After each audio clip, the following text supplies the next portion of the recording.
Fashion. This single word brings to mind a world full of bright lights and glamour that is constantly changing and shifting in the mad dash to create the next big trend. It's often associated with the wealthy, and it would not seem that fashion and clothing could ever have any significant or meaningful connection to history. However, that is not the case. The truth of the matter is that there's more to this word than meets the eye. Like many aspects of society, fashion is often greatly influenced by major events. Wars, periods of peace and prosperity, and economic disasters too, among many other factors, have had major effects on the way people have dressed. As a result of this, you can look at how people dressed at many points in the past, and by doing so, gain a bit of an understanding of what life must have been like back then. Looking at the clothing that was worn in years long gone can give us other information as well, in that it has the potential to open a window of sorts into the cultural mindset of a nation at any given time. By observing the styles of designs that were common to a time period, people can also gain insight into various aspects of a group's values, such as their view of modesty or propriety. One good example of this would be Victorian-era dresses. Now, these dresses very often covered every inch of the wearer's body, with the exceptions of the head and the hands.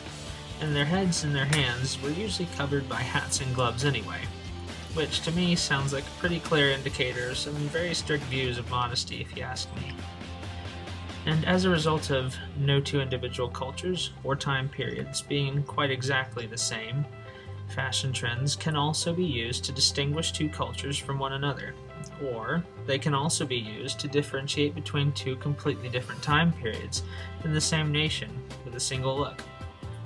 This is made possible because each people develops a set of fashion trends over time that can be dubbed unique to that culture or to that time period. Now, sometimes this results in some very iconic fashions being created.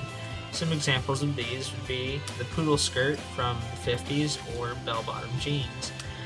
And though the ability to observe life in the past and to differentiate between cultures and time periods were both mentioned separately, they can also be used simultaneously, and by doing that, you can get a more complete picture of the development of a people as time passes.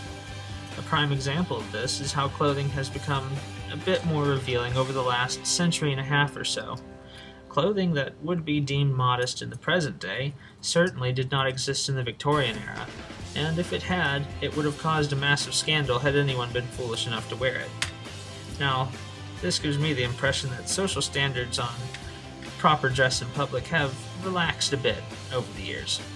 Now, all in all, it does seem pretty obvious that observing the changes in cultural values and standards represented by the way people dressed can give us valuable information on the development of both the greatest generation and any other generation we might want to look at. And that's what we'll be talking to you about today.